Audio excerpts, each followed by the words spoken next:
बिस्मिल्लाहिर्रहमानिर्रहीम। अस्सलाम वालेकुम। A1 टीवी के साथ मैं हूँ इरम शहजादी और मैं हूँ अरम नकवी। सबसे पहले न्यूज़ हेडलाइंस। इमरान खान वज़ीर आज़म रहेंगे या नहीं, कौमी असम्बली का फैसला कुन इजलास। वज़ीर ख़ारजा शाह महमूद कुरैशी की तकरीर के दौरान अपोजिशन का शोर शराबा, तहरीक अदम एतमाद पर वोटिंग कराने का मुतालबा। स्पीकर असद कैसर ने शोर शराबे पर इजलास 12:30 बजे तक मुलतवी कर दिया। अपोजिशन के तमाम अरकान इजलास में आए। हुकूमत के 80 से ज़ायद अरकान मौजूद थे। वज़ीर आज़म इमरान खान का इजलास में शिरकत न करने का इम्कान।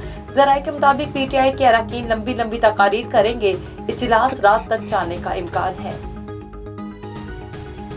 अपोजिशन लीडर शहबाज शरीफ की हुकूमत को ललकार। स्पीकर को मुखातिब होकर कहा, सुप्रीम कोर्ट ने स्पीकर और वजीर आजम के गैर आईनी इकदाम को कलअदम करार दिया। नजरिया जरूरत को हमेशा के लिए दफन किया। आई पार्लिमान आईनी और कानूनी तरीके से सिलेक्टेड वजीर आजम को शिकस्त फाश देगा। आज हकीकी मायनों में स्पीकर का किरदार अदा करें।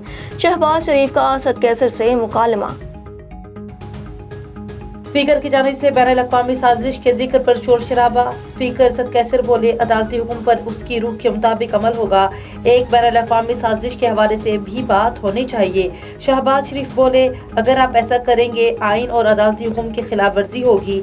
साजिश की बात करेंगे तो बात दूर तक जाएगी। अपोजिशन लीडर ने ऐवान में सुप्रीम कोर्ट का फैसला भी पढ़कर भी सुनाया। हम आईनी, सियासी और जमहूरी अंदाज में मुकाबला करेंगे। वजीर आजम ने कहा, सुप्रीम कोर्ट के फैसले पर मायूसी हुई लेकिन तस्लीम करेंगे। शाह महमूद कुरैशी का कौमी असम्बली में खिताब। कहा, हमारी तारीख बैनुल अक़वामी साजिशों से भरी पड़ी है। अदालती तारीख का हिस्सा है कि आला अदलिया ने डिक्टेटर को आइन में तरमीम की इजाजत दी। कौमी असम्बली का इजलास मुलतवी होने पर अरकान की खुशखबरियां। साद रफीक की फवाद चौधरी से गुफ्तगू।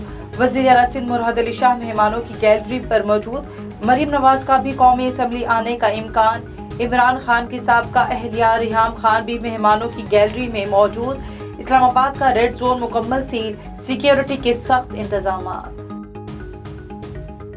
हेडलाइन से फिल वक्त इतना ही। मज़ीद अपडेट्स के लिए देखते रहिए A1 टीवी। A1 टीवी, सब पे नजर, अंदर की खबर।